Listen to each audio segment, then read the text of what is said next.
Hello guys, hi, welcome back to my channel. तो ये P ratio क्या होता है? पी रेशियो का मतलब होता है प्राइस टू अर्निंग रेशियो। ये रेशियो हमें ये बताता है कि हम स्टॉक मार्केट में जो भी शेयर ख़रीद रहे हैं वो महंगा है या फिर सस्ता है। क्योंकि स्टॉक मार्केट में कोई भी शेयर कितना भी महंगा हो सकता है और कोई भी शेयर कितना ही भी सस्ता हो सकता है। अब ये हमारे ऊपर है कि हम उस शेयर को महंगा ख़रीदें या फिर सस्ता ख़रीदें। तो कोई भी शेयर कितना महंगा है और कोई भी शेयर कितना सस्ता है, ये हमें बताता है पी रेशियो। तो पी रेशियो क्या होता है, पी रेशियो को किस तरह से कैलकुलेट करते हैं और पी रेशियो किस तरह से आपको धोखा दे सकता है, किस तरह से पी रेशियो के धोखे से आपको बचना है, इस वीडियो के अंदर ये सब हम जानने वाले हैं। तो वीडियो को पूरा देखिएगा। तो बिना टाइम वेस्ट किए वीडियो को शुरू करते हैं। तो सबसे पहले हम ये जानते हैं कि पी रेशियो क्या होता है। पी रेशियो का मतलब होता है प्राइस टू अर्निंग रेशियो। इसको हम कैलकुलेट किस तरह से करते हैं, प्राइस पर शेयर को हम डिवाइड करते हैं अर्निंग पर शेयर से। अब ये अर्निंग पर शेयर क्या होता है, अगर कोई भी कंपनी जितना भी वो प्रॉफिट कमाती है वो अपने सारे शेयर होल्डर्स में बांट दे तो एक शेयर के बदले में कितना प्रॉफिट मिलेगा, ये हमें ईपीएस बताता है, अर्निंग पर शेयर बताता है। तो हम किसी भी कंपनी के शेयर प्राइस को उसके ईपीएस से डिवाइड कर दें तो हमें पी रेशियो मिल जाएगा। तो अब ये पी रेशियो जितना कम होता है कंपनी उतनी सस्ती होती है और ये पी रेशियो जितना ज़्यादा होता है उतनी ही कंपनी महंगी होती है। मगर 100% ऐसा नहीं होता कि जिस कंपनी का पी कम है वो कंपनी अंडर वैल्यूड है और वो कंपनी सस्ती है, और जिस कंपनी का पी ज़्यादा होता है 100% ये भी नहीं होता कि वो कंपनी महंगी है। तो एग्जांपल के तौर पे कंपनी ए है, उस कंपनी का शेयर प्राइस 100 रुपये है और उस कंपनी का जो ईपीएस है वो 10 रुपये है। उसे डिवाइड कर देंगे तो हमें उस कंपनी का पी रेशियो मिल जाएगा जो कि 10 निकल कर आएगा। वैसे ही अगर एक और एग्जांपल हम ले लेते हैं कंपनी बी का। कंपनी बी का जो शेयर प्राइस है वो 150 रुपये है और उस कंपनी का जो ईपीएस है वो 10 रुपये है। तो अगर हम 150 को 10 से डिवाइड करेंगे तो हमें 15 का पी रेशियो मिल जाएगा जो कि कंपनी बी का पी रेशियो है।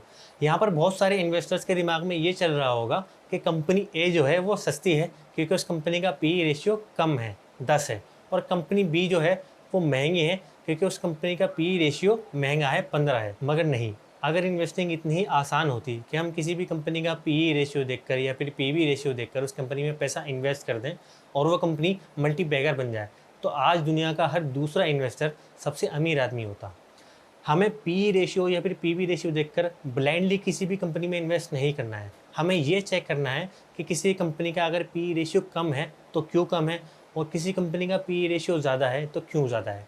अब हम ये करेंगे कैसे, आइए मैं आपको समझाता हूँ। एग्जाम्पल, कंपनी ए जो है उसकी जो अर्निंग है पहले साल वो 10 रुपये की है और दूसरे साल उसकी अर्निंग बढ़कर हो जाती है 11 और तीसरे साल उसकी अर्निंग बढ़कर हो जाती है 12। तो यहाँ पर हमने देखा कंपनी की जो ग्रोथ है वो सिर्फ 10% है। हर साल कंपनी 10% से ग्रो कर रही है और सिमिलरली उसका जो शेयर प्राइस है वो भी हर साल 10% से ही ग्रो कर रहा है। पहले साल 100 रुपये था, उसके अगले साल 110 रुपये हुआ और उसके अगले साल 120 रुपये हुआ। तो यहाँ हमने देखा कंपनी का जो शेयर प्राइस है वो भी 10% से ही ग्रो कर रहा है। तो यहाँ पर अगर हम कंपनी का पी रेशियो निकालेंगे पहले साल 100 को अगर 10 से डिवाइड करेंगे तो 10 निकल कर आएगा, और अगले साल 110 को अगर हम 11 से डिवाइड करेंगे तो भी 10 निकल कर आएगा, और तीसरे साल अगर हम 120 को 12 से डिवाइड करेंगे तो भी 10 निकल कर आएगा।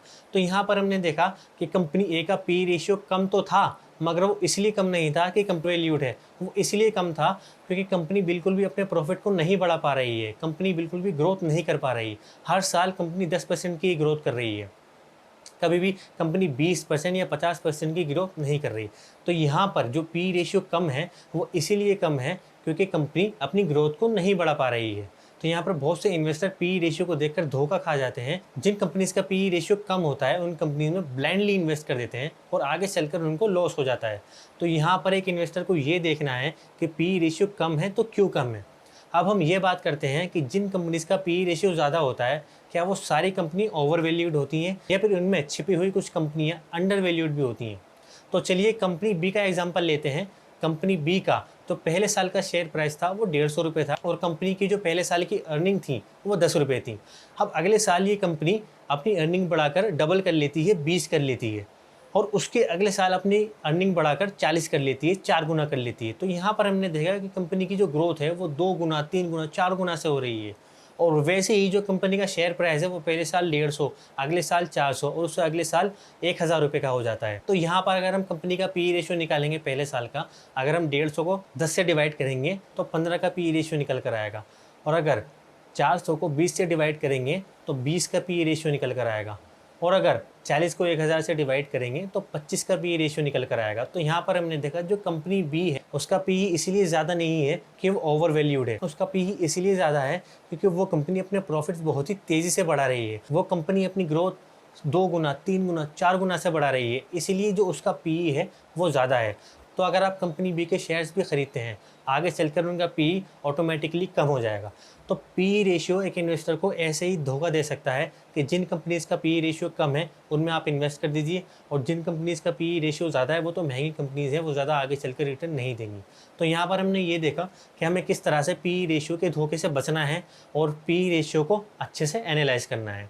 पी रेशियो को एनालाइज करने का एक और तरीका भी है। मान लीजिए कोई एफएमसीजी कंपनी है जिसका पी रेशियो 10 है, तो अब हम क्या करेंगे, हम जो उसके पीयर हैं, पीयर का मतलब होता है जितने भी उसके कॉम्पिटिटर हैं उसी सेक्टर में, उनसे हम उसको कंपेयर करके देखेंगे और ये देखेंगे कि क्या कोई और कंपनी भी है जिसका इससे सस्ता पी है। और अगर हमें कोई ऐसी कंपनी मिलती है जिसका पी रेशियो 10 से भी कम है, तो हम फर्दर ये चेक करेंगे कि उसका पी रेशियो कम है तो क्यों कम है। तो इस तरह से हम पी रेशियो को बिल्कुल अच्छी तरह से एनालाइज कर सकते हैं। आई होप इस वीडियो को देखने के बाद पी रेशियो आपको बिल्कुल क्लियर हो गया होगा और फ्यूचर में पी रेशियो आपको बिल्कुल भी धोखा नहीं दे पाएगा। तो इसी तरह मैं स्टॉक मार्केट, म्यूचुअल फंड और फाइनेंस से रिलेटेड वीडियोस आपके लिए लाता रहता हूं। तो मेरे चैनल को सब्सक्राइब करना मत भूलिएगा और साथ में बेल आइकन हिट करना मत भूलिएगा, ताकि आपसे मेरी कोई भी वीडियो फ्यूचर में मिस ना हो सके। Thank you.